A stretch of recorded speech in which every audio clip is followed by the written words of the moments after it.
You're watching Global Toronto. This is Global News at Noon.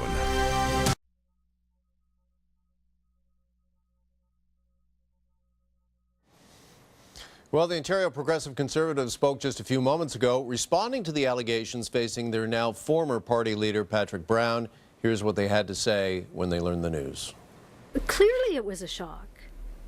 None of us knew about what the allegations were, if there were going to be any allegations, until last night.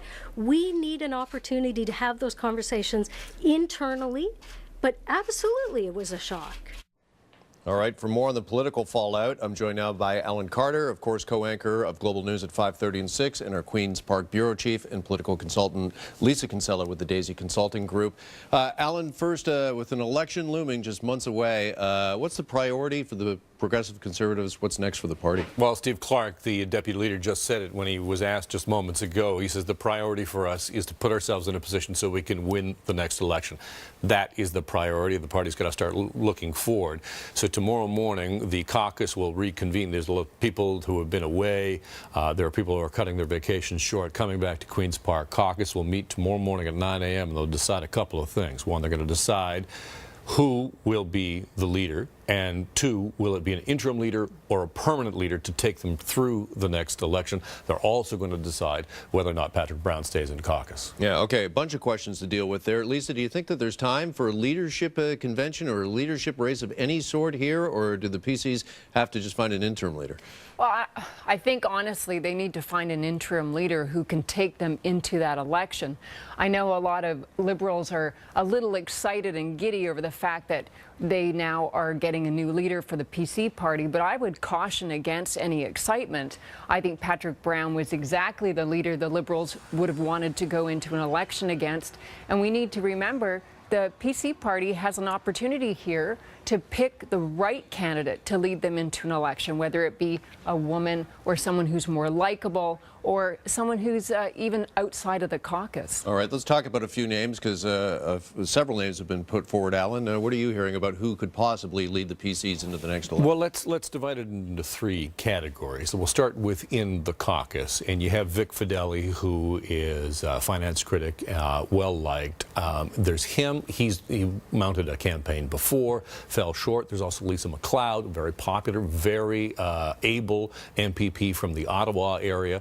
Then you go to nominees, people who have already secured a nomination to run for the party, and that's important because where are you going to run if you're not? And that would be Rod Phillips, who's running at Ajax, and also who's the other one? It's Rod Phillips and Carolyn Mulroney. Pardon me. Right. Carolyn Mulroney is also a nominee.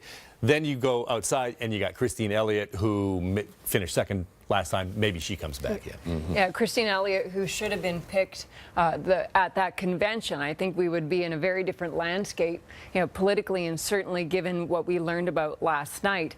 So I think you're totally right. Another person I would talk about is Steve Clark, one of the deputy leaders, who's a very serious, well-liked guy. He's clean as a whistle. He knows the party. He's again, like I said, well-liked. He's just not terribly well-known. So do you go with a safe choice, or do you want someone with a little bit more star power behind them, like a Carolyn Mulroney or a Rod Phillips? Yeah, regardless of who it is, how tough is it going to be to run in this next election when you've got the title of interim next to your title, that you're not the leader, Alan?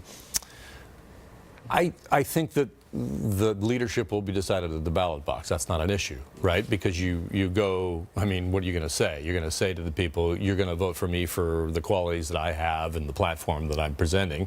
And if you don't elect me, I'm done. And if you elect me, my party's not going to throw me out because I just pulled off a Hail Mary. So it's not an issue. Yeah, do we expect, Lisa, the political platform of the PCs to change considerably with a new leader in, perhaps?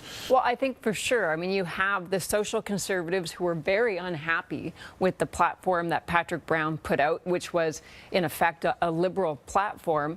And so you have then the progressive side of the party who's quite happy with going down that road. The worst nightmare for the Liberals is they get a good candidate with that platform. That's right. Mm-hmm.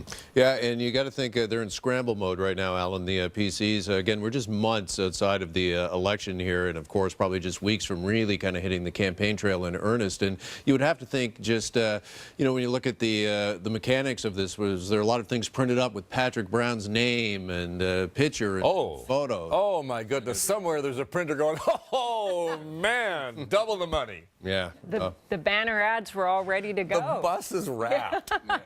Well, it will need to be unwrapped now. Alan Carter, we'll see you later tonight at 5:30. And Lisa Kinsella, thank you both. Appreciate it. Thank you.